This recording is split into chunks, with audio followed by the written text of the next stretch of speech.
Voice of aboriginal channel को subscribe करो, like करो, कमेंट और शेयर करो। धन्यवाद। देश के कोने कोने से और विश्व के अलग अलग इलाकों से भारत देश के मूल मालिक, मूल बीज को मेरी ओर से दारिया ब्रॉड की धरती से दरियावद विधानसभा की ओर से आप सभी को जोहार जोहार करता हूं। साथ ही मेरे पुरखों को नमन करता हूं।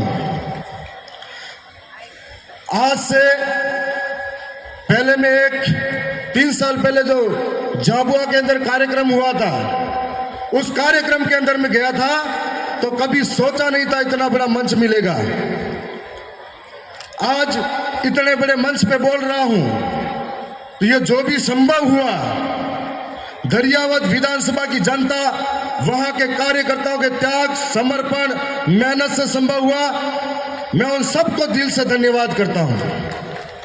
साथ ही पिछला कार्यक्रम दरियावद के अंदर हुआ था, उस कार्यक्रम को सफल बनाने के लिए वहां के एक एक कार्यकर्ता की मेहनत थी। उन सबको धन्यवाद करता हूं। आज इस मौके पर हम खड़े हैं।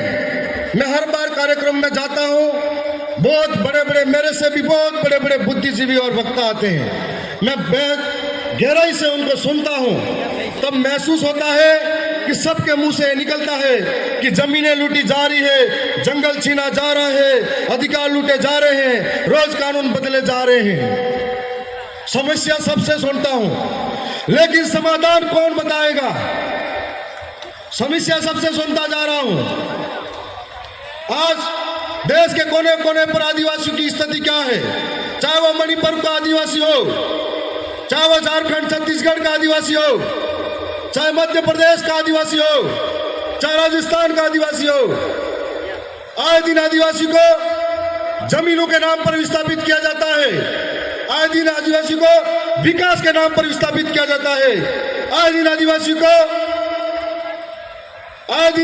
को डैम के नाम पर विस्थापित किया जाता है, तो कभी स्टैच्यू ऑफ यूनिटी के नाम पर विस्थापित किया जाता है। आए दिन आदिवासी के ऊपर जो इस देश का मूल मालिक है, उसके सर पे मुद्दा जाता है, कभी बहन बेटी को नंगा करके घुमाया जाता है।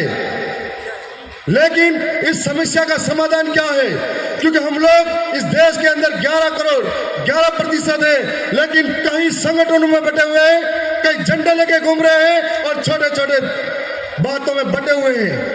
हम लोग पूरे 5 साल तक धरने प्रदर्शन करते हैं, सड़कों पर रहते हैं, संघर्ष करते हैं, लेकिन जब बारी आती है एक होकर ताकत दिखाने की, तब हमारा पाला चेंज कर देते हैं। यही हाल मध्य प्रदेश के अंदर हुआ था, यही हाल गुजरात के अंदर हुआ था। इसलिए हम लोग दर दर की ठोकरें खाने पर मजबूर हैं। मैं राजस्थान से आता हूं। राजस्थान के अंदर हम लोग आदिवासी जन प्रतिनिधि सिलेक्शन प्रणाली के तहत चुनाव जीते हैं। अभी हमारे बीच में एक चौधरी साहब बता रहे थे 50-50 करोड़ खर्च होता है। मैं साधारण परिवार का किसान का बेटा, जब मेरा पिता ये कहता था कि बेटा चुनाव मतलब कपड़े पहनने के पैसे नहीं है, और इस विचारधारा की वजह से मैं विधायक बना हूं, एक एक जनता की वजह से बना हूं कि हमारे वहां पर चुनाव जीतने के बाद में विधानसभा के अंदर यदि हम नहीं बोलते हैं तो हमारे टिकट जनता काट देती है, और कमल कांग्रेस अगर बोलती है तो उनका टिकट हाईकमान काट देता है। इसलिए हमको बोलना पड़ता है।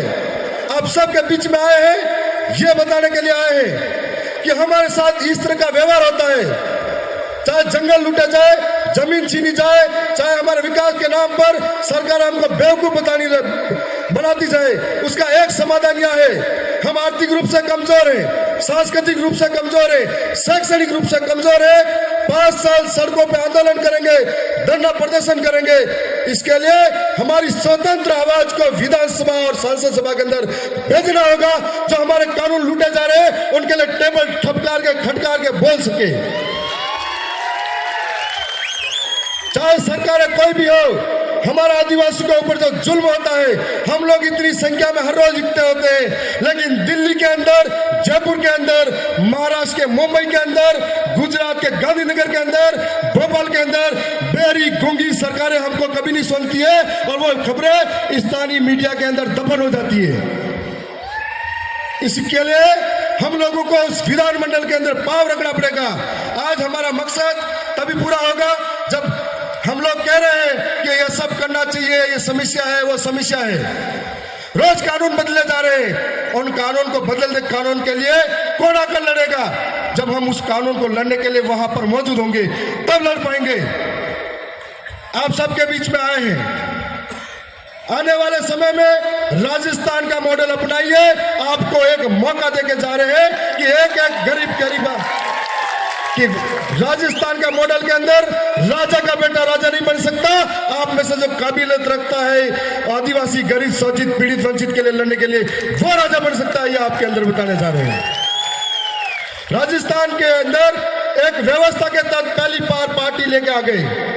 उस पार्टी के अंदर 84 के राजकुमार जी रोज साहब जो दूसरी बार 70,000 वोटों से जीते, उनके पिता बचपन में ही चले गए थे, साधारण परिवार से हैं। दूसरे आसपुर के अंदर 30,000 वोटों से जीते, उनके पिता गरीब परिवार से हैं। मेरे पिता साधारण परिवार के खेती करने वाले हैं। और हमारे मध्य प्रदेश के अंदर जो चुनाव जीते कमलेश्वर भाई, जब चुनाव जीते, जीत कर जब घर आए, उनकी मां मजदूरी करके आ रही थी।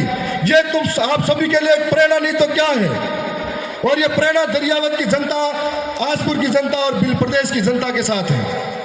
हम लोगों को आने वाले समय में मिलकर राजस्थान, मध्य प्रदेश, गुजरात, छत्तीसगढ़, झारखंड, मुझे जब जब दर्द होता है, चाहे आदिवासी झारखंड का हो, छत्तीसगढ़ का हो, चाहे आदिवासी मध्य प्रदेश, राजस्थान, गुजरात का हो, यदि कहीं के भी आदिवासी के साथ कोई घटना होती है, हमको ऐसा लगता है कि हमारे किसी शरीर के किसी हिस्से पर चोट पहुंचाई गई है और इस दर्द को अंदर से झेलते हैं हम लोग। इसलिए सबसे पहले खड़े होते हैं। यदि देश के अंदर बड़े बड़े कार्यक्रम हर रोज होते हैं, सारे संगठन, सारे लोग जब भी आदिवासियों के साथ गलत होता है एक साथ सड़कों पे आ जाए, एक साथ बोलने लग जाए, तो कभी आंदोलन करने की जरूरत नहीं पड़ेगी। मैं आप सबके बीच में जो समय दिया है उसके लिए भी धन्यवाद। और मैं इतना ही कहूंगा कि आवाज अपनी दूर तलक छोड़ जाऊंगा, आवाज अपनी दूर तलक छोड़ जाऊंगा। खामोशी की बेमौत गंवारा नहीं मुझे, शीशा हूं मैं, टूट भी गया तो अपनी खनक छोड़ जाऊंगा। आप सबको बहुत बहुत धन्यवाद। जय जवान, जय आदिवासी, जय बिल प्रदेश।